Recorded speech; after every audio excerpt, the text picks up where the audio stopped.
ఒక అనుభవం వాళ్ళకు ఊహించకుండా ఓట్లేసి గెలిపించారు. 151 సీట్లతో గెలిపిస్తే నమ్మక ద్రోహం చేశారు, తీరని ద్రోహం చేశారు. దాని ఫలితం మనం కూడా అనుభవించాం, ప్రజలు అనుభవించే పరిస్థితికి వచ్చాం. ఈరోజు మళ్ళీ ప్రజల్లో ఎప్పుడూ రానంత నమ్మకం, నా జీవితంలో ఎప్పుడు ఎన్నో 10 ఎలక్షన్లు, నిన్న జరిగింది 10th ఎలక్షన్, నేనే కండక్ట్ చేసిన ఎలక్షన్లు, ఎప్పుడూ రానంత మెజారిటీ వచ్చాయి. 93% స్ట్రైక్ రేట్, 57% ఓట్లు పడ్డాయి. 94లో పెద్ద ఊపున్నప్పుడు వేవ్ ఉన్నప్పుడు వచ్చింది 51% వచ్చాయి, అలాంటిది 57% వచ్చాయి. అంటే ఇది అన్ప్రెసిడెంటెడ్ హిస్టరీ ఇన్ ఆంధ్రప్రదేశ్. అదే సమయంలో భారతదేశ చరిత్రలో కూడా ఇలాంటి అరుదైన మ్యాండేట్లు వచ్చింది చాలా తక్కువ. అలాంటి మ్యాండేట్ ఇచ్చారు. అయితే ఇక్కడ మనందరం గుర్తుపెట్టుకోవాల్సింది, ఒక సమ్టైమ్స్ కొన్ని జరుగుతూ ఉంటాయి. 19లో జరిగిన అన్యాయం, 1924 వరకు జరిగిన డెస్ట్రక్షన్, దిక్కుదోచని పరిస్థితికి మనం పడిపోయిన సందర్భంలో మళ్ళీ ప్రజలు ఒక హిస్టారిక్ మ్యాండేట్ ఇవ్వడం, కేంద్రంలో కూడా ఎన్డీఏ రావడం, ఎన్డీఏలో ఇక్కడ ఉండే వాళ్ళందరూ భాగస్వాములు కావడం, మనమందరం హామీలు ఇచ్చాం ప్రజల కోసం. ఆ ప్రజల హామీలు నిలబెట్టడానికి కేంద్రం కూడా ముందుకొచ్చి మొన్ననే ఫస్ట్ టైం 5 ఏళ్లలో ఆంధ్రప్రదేశ్ గురించి ఒక పేరా పెట్టి, ఇది మా బాధ్యత, మేము మళ్ళీ ఆంధ్రప్రదేశ్ని రీకన్స్ట్రక్ట్ చేయడానికి ముందుకు వస్తామని ఎన్డీఏ గవర్నమెంట్ ముందుకు వచ్చారు కేంద్రంలో. మన వాళ్ళకి మనస్ఫూర్తిగా ధన్యవాదాలు తెలియజేయాల్సిన అవసరం ఉంది. అందుకే అమరావతి స్పెషల్ ఫైనాన్షియల్ సపోర్ట్ 15,000 కోట్లు, దీన్ని మనం ముందుకు తీసుకుపోవాలి. ఇంకో పక్క పోలవరాన్ని పూర్తి చేస్తామని, తొందరలో పూర్తి చేస్తామని హామీ. ఇంకో పక్క కొప్పర్తి, ఓర్వకల్, హెచ్బిఐసిలో 2 ఇండస్ట్రియల్ నోడ్స్, ఇది రాయలసీమకు ఎంతో ఉపయోగపడుతుంది. కొప్పర్తి కడపలో వస్తుంది, ఓర్వకల్ కర్నూలులో వస్తుంది, వెనుకబడిన ప్రాంతాల అభివృద్ధికి దోహదం చేసే పరిస్థితి వస్తుంది. ఇంకో పక్కన బ్యాక్వర్డ్ ఏరియాస్, రాయలసీమ, ఉత్తరాంధ్ర 2 కలిపి 7 జిల్లాలు, అదనంగా ప్రకాశం జిల్లా కూడా బైఫర్కేషన్ యాక్ట్లో లేదు, కానీ ప్రకాశం జిల్లా కూడా కలిపే పరిస్థితికి వచ్చారు. ఇది శుభ పరిణామం. ఇది కాకుండా ఏదైతే మనకు క్యాపిటల్ ఇన్వెస్ట్మెంట్కి డబ్బులు లేవు, నేను చూపించాను, దానికి కూడా కొంత వెసులుబాటు ఇస్తామని హామీ ఇచ్చారు, అది కూడా వచ్చే అవకాశం వస్తుంది. ఇవి నెక్స్ట్, ఇవన్నీ కూడా మనం గుర్తుపెట్టుకోవాల్సింది, ఇవి వస్తాయి. అదే సమయంలో మన మీద బాధ్యతలు ఎక్కువ ఉన్నాయి.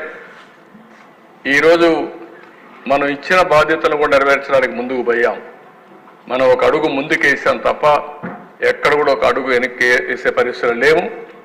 ఏదైతే ల్యాండ్ టైటిలింగ్ యాక్ట్ చెప్పామో రద్దు చేస్తామని చెప్పి మొదటి 5 సంతకాల్లో ల్యాండ్ టైటిలింగ్ యాక్ట్ సంతకం పెట్టి, క్యాబినెట్ ఫస్ట్ క్యాబినెట్లో పెట్టి, ఫస్ట్ అసెంబ్లీ సెషన్లో పెట్టి, అదే మరి కౌన్సిల్లో కూడా పెట్టి రద్దు చేయించాం. రెండోది పెన్షన్ 4,000 రూపాయలు పింఛన్ ఇవ్వడానికి మనం చెప్పాం, ఏప్రిల్ నుంచి ఇస్తా అన్నాం, అది కూడా మనం అమలు చేశాం. ఇంకో పక్కన డిఎస్సి మొదటి సంతకం అని చెప్పాం, 16,347 టీచర్ ఉద్యోగాలు ఇవ్వడానికి ముందుకు పోయాం. అవి కూడా టైం బౌండ్ ప్రోగ్రాం ప్రకారం ఎక్కడ కూడా ట్రాన్స్పరెంట్గా అవి కూడా పూర్తి చేస్తాం. స్కిల్ సెన్సస్ పెట్టాం, ఆ స్కిల్ సెన్సస్ కూడా మనం ఆ ఫార్మాట్లో మీరు కూడా ఐడియాస్ ఇవ్వండి. ఇది ఒక గేమ్ చేంజర్ అవుతుంది. దేశంలోని ఎక్కడా చేయని విధంగా, ప్రపంచంలోని ఎక్కడా చేయని విధంగా ఈ స్కిల్ సెన్సస్ తీసుకుంటున్నాం. దీనివల్ల స్కిల్ అప్గ్రేడేషన్ చేసి ఎక్కడికక్కడ పనిచేసే విధానంలో తెలుగు జాతి ముందుండే విధంగా తీసుకెళ్తాం. ఆగస్టు 15వ తారీఖున అన్నా క్యాంటీన్, మినిమం 100 సెంటర్లో అన్నా క్యాంటీన్ ఓపెన్ చేసి 5 రూపాయలకి పేదలకు అన్నం పెట్టే కార్యక్రమానికి శ్రీకారం చుడతాం. మొన్ననే ఫ్రీ శాండ్ పాలసీ తీసుకొచ్చాం. దాంట్లో మనం అందరం కూడా క్లియర్గా ఉండాలి. ఒక ట్రూ స్పిరిట్తో ఫ్రీ శాండ్ అనేది పేదలకు అందాలి. దాన్ని కూడా మనం ముందు తీసుకెళ్దాం. ఇవి కాకుండా మనకి ఇంకా సూపర్ 6లో కొన్ని ఉన్నాయి, మనం చేయాల్సిన పనులు ఉన్నాయి. కేంద్రం నుంచి నిధులు రావాలి, మనం కూడా కష్టపడాలి, ఆదాయాన్ని పెంచుకోవాలి. రెండు మనం ఇచ్చిన మాటలు కూడా నెరవేర్చుకోవాలంటే ఈ రెండు కూడా ముందుకు తీసుకుపోవాల్సిన అవసరం ఉంది. అందుకే ఇక్కడుండే అసెంబ్లీ మెంబర్స్ పైన ఒక ప్రత్యేకమైన బాధ్యత, ఒక గురుతరమైన బాధ్యత ఉందని చెప్పి నేను మీకు తెలియజేస్తున్నా. నెక్స్ట్, ఈరోజు మనం 7 వైట్ పేపర్స్ ఇచ్చాం. నేను చెప్పాను, మొత్తం వాస్తవాలు మీ ముందర పెట్టాను. ప్రజా జీవితంలో ఉన్నాం, మనకు ప్రజల ఆస్తులకు ట్రస్టీగానే ఉంటాం. రెండోది, ప్రజల ఆస్తుల్ని మెరుగైన విధానం నడిపించే విధంగా, ఎక్కువ సంపద సృష్టించే విధంగా పాలసీలు తీసుకొస్తాం. మన దగ్గర డబ్బులు లేవు కానీ ఆలోచనలు ఉన్నాయి, అనుభవాలు ఉన్నాయి. నాకు కూడా హైదరాబాద్ నగరాన్ని ఒక్క పైసా ఖర్చు లేకుండా ఒక బ్రహ్మాండమైన నగరంగా చేశాం.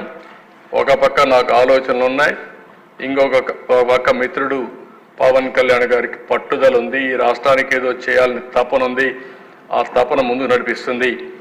మూడోది, బీజేపీ ఢిల్లీలో నరేంద్ర మోడీ గారు కూడా వికసిత్ భారత్ 2047 పెట్టుకున్నారు. మనం కూడా 2047కి ఒక విజన్ కూడా తయారు చేసుకుందాం. నేను అందుకే మిమ్మల్ని అందరినీ విజ్ఞప్తి చేస్తున్నా, రొటీన్గా మామూలు అడ్మినిస్ట్రేషన్లో కాకుండా క్రియేటివ్గా ఏం చేయగలుగుతాం, సంపద సృష్టించే మార్గాలు ఏమేమి ఉన్నాయి.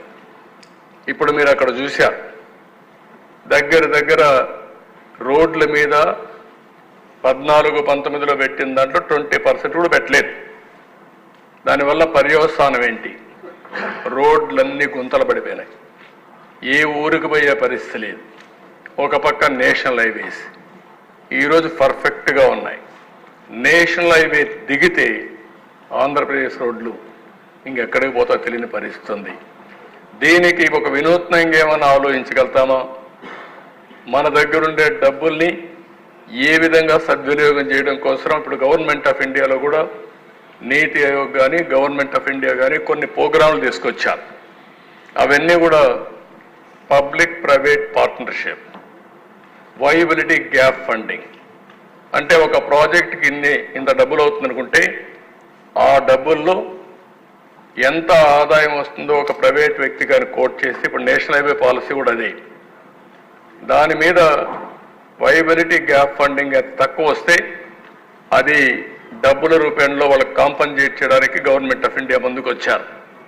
మనం కూడా అలాంటి పాలసీస్ ఏమైనా కొన్ని క్రియేట్ చేయగలుగుతామా? ఇప్పుడు వెస్ట్ గోదావరి ఉంది ఉదాహరణకు, రోడ్లన్నీ అధ్వానంగా ఉన్నాయి. అందులో black soil cottons every year రోడ్లు అయితే ఆ నీళ్లకు తరిగిపోతూ ఉంటాయి. అలాంటప్పుడు సిమెంట్ రోడ్లు వేసి అవసరమైతే నామినల్గా మామూలు వాళ్ళకి ఎవరికి మనం రోడ్ల మీద పెట్టాం, టోల్ పెడితే ఎవరు పెడతాం? కార్లు, బస్సులు, లారీలు వచ్చిన వాళ్ళు వస్తారు, వాళ్ళకు మాత్రం పెట్టి మిగిలిన ట్రాక్టర్లు, ఎడ్ల బండ్లు, అంటే ఆటోలు, స్కూటర్లు ఇవన్నీ ఫ్రీగా పెట్టి తద్వారా వైబిలిటీ గ్యాప్ ఫండింగ్ మనమే ఇచ్చి మొత్తం రోడ్లు వేసే కార్యక్రమానికి శ్రీకారం చుట్టగలుగుతామా? ఒక ఆలోచన మీరు ఒకసారి ఆలోచించండి. ప్రతి గ్రామం నుంచి మండల హెడ్ క్వార్టర్కి, మండల హెడ్ క్వార్టర్ నుంచి సిటీ నియరెస్ట్ టౌన్లు, అక్కడి నుంచి నియోజకవర్గ హెడ్ క్వార్టర్, అక్కడి నుంచి ఎయిర్పోర్ట్, అక్కడి నుంచి రైల్వే స్టేషన్, అక్కడి నుంచి పోర్ట్, అన్నిటికీ కనెక్ట్ చేస్తూ ట్రాఫిక్ను బట్టి single lane, double lane, 4 lane, 8 lane, ఇప్పుడు 16 లేన్ వచ్చేస్తున్నాయి. ఇండియాలో 16 లేన్స్ రోడ్లు వచ్చేసే పరిస్థితి. హైదరాబాద్ టు బెంగళూరు అయితే 12 లేన్ వేస్తామంటున్నారు. ఢిల్లీ టు ఆగ్రా అయితే 16 లేన్స్కి వెళ్ళిపోయారు. ఇలాంటివన్నీ వచ్చే పరిస్థితి వస్తుంది. అలాంటప్పుడు ఎవరైతే పే చేయగలుగుతారో వాళ్ళు పే చేసుకుంటారు. మనం దాని మీద ఆ వైబిలిటీ వచ్చినప్పుడు వాళ్ళకు ప్రాఫిటబుల్గా అన్నప్పుడు మనం గ్యాప్ ఫండింగ్ మనం ఇస్తాం. ఇప్పుడు 1000 కోట్ల రూపాయలు మనం ఖర్చు పెడితే 3000 కోట్లు మొత్తం రోడ్లని ఎంతవరకు చేయగలుగుతాం చేస్తే అన్ని విధాల లాభం ఉంటుంది, ఎవరికి ఇబ్బంది ఉండదు. ఇలాంటి వినూత్నమైన ఆలోచనలు మీరు కూడా చేయండి. నేను ఒక్కనే చెప్పడం కాదు, ఇవన్నీ కూడా వినూత్నంగా ఆలోచించి అవుట్ ఆఫ్ బాక్స్ థింకింగ్ చేస్తే తప్ప మళ్ళీ ఈ రాష్ట్రాన్ని మనం ముందుకు తీసుకుపోలేం. పేదవాళ్ళకు సంక్షేమం చేయాలి, పేదవాళ్ళను ఆర్థికంగా పైకి తీసుకురావాలి. నేను కూడా పదే చెప్తున్నా, జీరో పావర్టీ మన లక్ష్యంగా ఉండాలి. పేదరికం లేని సమాజం, ఆర్థిక అసమానతలు తగ్గించే వ్యవస్థ ఉండాలి. అలాంటి ప్రాజెక్ట్ ఏవైతే కాన్సెప్ట్స్ ఉన్నాయో నేను ఇన్ కోర్స్ ఆఫ్ టైం మళ్ళీ అసెంబ్లీకి వస్తా. ఈరోజు మనం అందరం ఆలోచించాల్సింది, ప్రజలందరూ కూడా విజ్ఞప్తి చేస్తున్నాం, మీరు కూడా ఆలోచించాలి. మనం అందరం ఆలోచించి షార్ట్ టర్మ్లో ఏం చేయగలుగుతాం, మీడియం టర్మ్లో ఏం చేయగలుగుతాం, లాంగ్ టర్మ్లో ఏం చేయగలుగుతాం ఆలోచించడం చాలా అవసరం.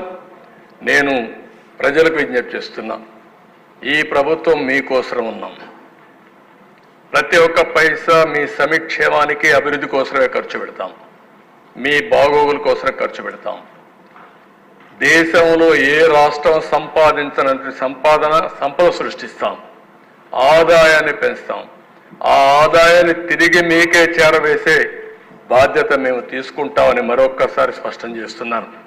నేను ఎన్నికల్లో ఒక మాట చెప్పాను, చాలా మీటింగ్లో చెప్పాను. ఈరోజు మీకు ఇచ్చేది 10 రూపాయలు ఇచ్చి 100 రూపాయలు లాక్కుంటున్నారు. నేను అదే మీకు చూపించింది. అప్పు పెరిగింది, పరకాపిట అప్పు పెరిగింది, పరకాపిట ఆదాయం తగ్గింది. ఇన్ఫ్లేషన్ విపరీతంగా 6.5% అంటే ఎక్కడా లేని విధంగా ధరలు పెరిగిపోయినాయి. ఈరోజు మనం ఆలోచించాల్సింది, మనం ఇచ్చే డబ్బులే కాకుండా ప్రజల జీవన ప్రమాణాలని, లివింగ్ స్టాండర్డ్స్ని ఏ విధంగా పెంచగలుగుతాం మీరు కూడా ఆలోచించండి. నేను కూడా ఆలోచిస్తా. ఇండియాలో ఏం జరుగుతుందో అధ్యయనం చేద్దాం, ప్రపంచంలో ఉండే బెస్ట్ ప్రాక్టీస్ తీసుకొద్దాం. టెక్నాలజీ కూడా మనకు హ్యాండీగా ఉంది. ఒక వినూత్నమైన పాలసీస్ ద్వారా మళ్ళీ రాష్ట్రాన్ని బాగు చేసి మనం ఏ మాటలైతే చెప్పామో, ఏ హామీలైతే ఇచ్చామో, సూపర్ 6లో చెప్పినట్టు అన్ని కూడా అమలు చేసి అటు ఎన్డీఏ సపోర్ట్ కూడా తీసుకుని ఇటు మనం కూడా కష్టపడి పనిచేసి మనం ఇచ్చిన మాట నిలబెట్టుకోవడానికి ముందుకు పోవాల్సిందిగా నేను మిమ్మల్ని అందరూ కోరుకుంటూ, నేనేదో ఈ ప్రజెంటేషన్ అంతా ఇచ్చానంటే కష్టాలు తెలియాలి, భవిష్యత్తుకు ఏం కావాలని ఆలోచించాలి. అదే సమయంలో ఎంత అన్యాయం చేశారో, ఎంత దుర్మార్గం చేశారో చెప్పడమే కాకుండా మళ్ళీ ఒక భరోసా ఇవ్వాలనే ఉద్దేశంతోనే నేను ఈ వైట్ పేపర్లు పెట్టాను. ఇది అయిన తర్వాత 2 నెలల్లో బడ్జెట్తో వస్తాం. ఆ బడ్జెట్ అప్పుడు మీ అందరూ ఆలోచనలు తీసుకుంటాం.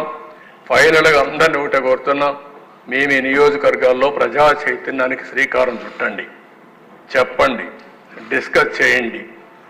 ప్రజలు పెట్టుకున్న నమ్మకాలు మన మీద ఎక్కడా వమ్ము చేయకుండా ఆ నమ్మకాన్ని కాపాడుకోవడం కోసం అనునిత్యం పనిచేస్తామనే విధంగా మీరు చెప్పి ప్రజా చైతన్యానికి నాంది పలకాలి. అదే సమయంలో ప్రతి ఒక్కరికి న్యాయం చేసే దిశగా ఈ ప్రభుత్వం ముందుకు పోతుంది.